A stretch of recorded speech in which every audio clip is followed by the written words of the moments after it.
Hello and welcome. Now, I've never lived in California, but I've heard many stories about that and Beverly Hills. And today we're going to travel over to Beverly Hills and talk about Down and Out in Beverly Hills. How did I get here? Letting the days go by, let the water hold me down, letting the days go by. Down and Out in Beverly Hills is a comedy that was released by Touchstone Pictures in 1986. This is actually the first R-rated picture that was technically under Disney's reign because Touchstone was created by Disney for more adult films.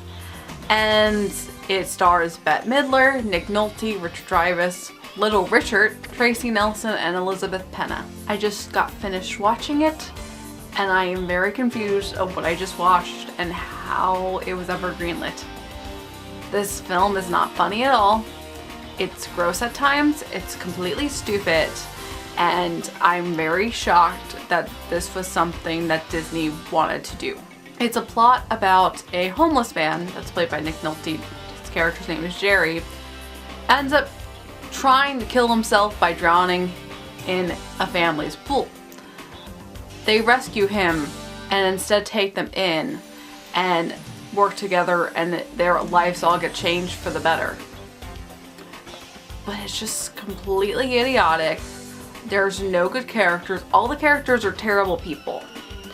And the only thing that's like positive about it is that it gives us this weird sight of 80s culture.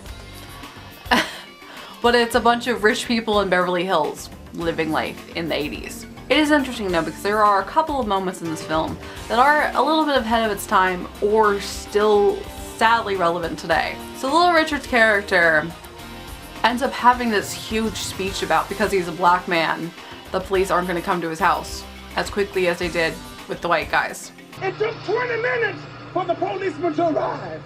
One little car, no dog, no chopper. And I know why I don't get the protection I'm supposed to get. Because I'm black. I'm a black man.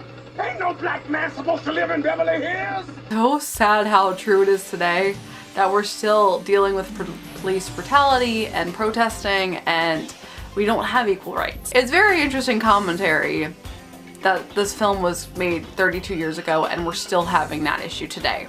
So our world sucks, but it shows that not that much time has passed. The other positive thing about this film is the son is androgynous, and at the end of the movie he finally reveals himself to be a them, I guess, I assume, and introduces his dad to all of his friends and just tells him, this is who I am, this is who I'm happy being. Yeah, I know that you're shocked, but don't say anything to your phone about it. Until Jerry encouraged me to face the truth, I was in torment.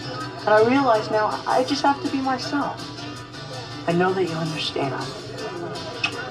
Because I love you, Dad.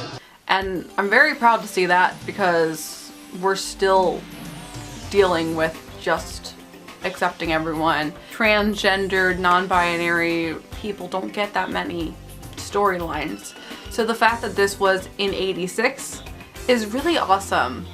It's just a shame that the movie's completely stupid and ruins it because it's a really cool moment, but everything else is just gross and ridiculous that I cannot enjoy it.